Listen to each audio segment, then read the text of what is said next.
Saya tiba-tiba teringat ada cerita, saya tidak tahu pasnya, tentang Robi'ah Al-Adawiyah. Jadi satu ketika beliau ini sakit.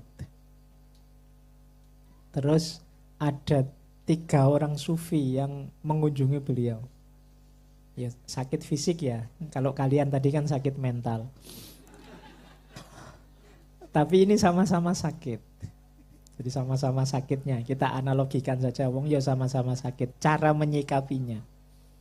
Sufi pertama bilang begini, tidak bisa disebut seorang yang makomnya tinggi kalau dia tidak bersabar atas ujiannya Tuhan.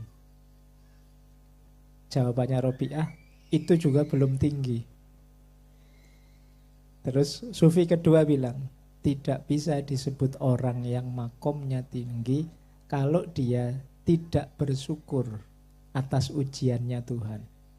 Ini sudah bersyukur loh, tapi kata Robi'ah juga belum tinggi itu. Oke, sufi yang ketiga bilang, tidak bisa disebut orang yang makomnya tinggi kalau dia belum gembira dengan ujiannya Tuhan. Jadi dikasih ujian sakit fisik atau sakit mental malah gembira. Itu tetap belum tinggi kata Robi'ah. 3 sufi ini terus mungkin setengah jengkel ya. Kok dibantai semua itu loh. Padahal ini sudah luar biasa loh. Kamu sabar, kamu bersyukur, kamu gembira, dikasih ujian malah gembira. Tapi kata Robi'ah tetap belum tinggi.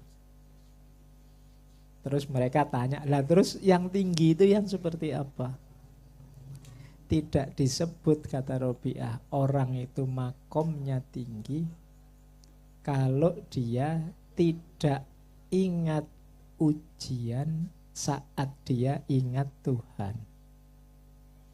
Jadi dibalik. Ini sampean mikir mesti, enggak tutup mungkin saya ngomong ini.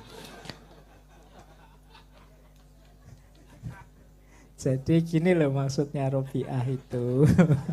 Kudu dijelaskan nek ora wis ndak karu-karuan sampean. Jadi katanya Robi'ah, teori-teori dari para sufi tadi itu masih senternya adalah si sufi. Sufi yang sabar, sufi yang syukur, sufi yang gembira. Jadi yang ada di pikirannya masih ada akunya. Belum tinggi, belum makom cinta. Kalau versinya Robi'ah kan terkenal dengan mahabbahnya. Orang yang mencintai itu sudah kikis akunya. Yang dipikirannya sudah tidak tentang dia lagi, tapi tentang yang dicintai. Berarti apa? Yang ada di pikirannya setiap hari ya tentang yang dicintai, tentang Tuhan. Kalau 3 yang awal tadi kan baru ingat Tuhan saat ada ujian.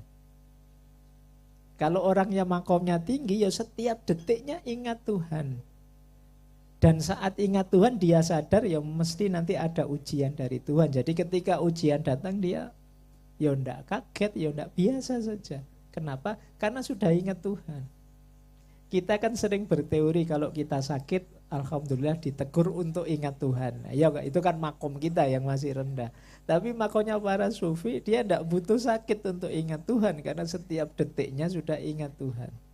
Maka tidak disebut makom tinggi kalau dia tidak ingat ujian saat ingat Tuhan.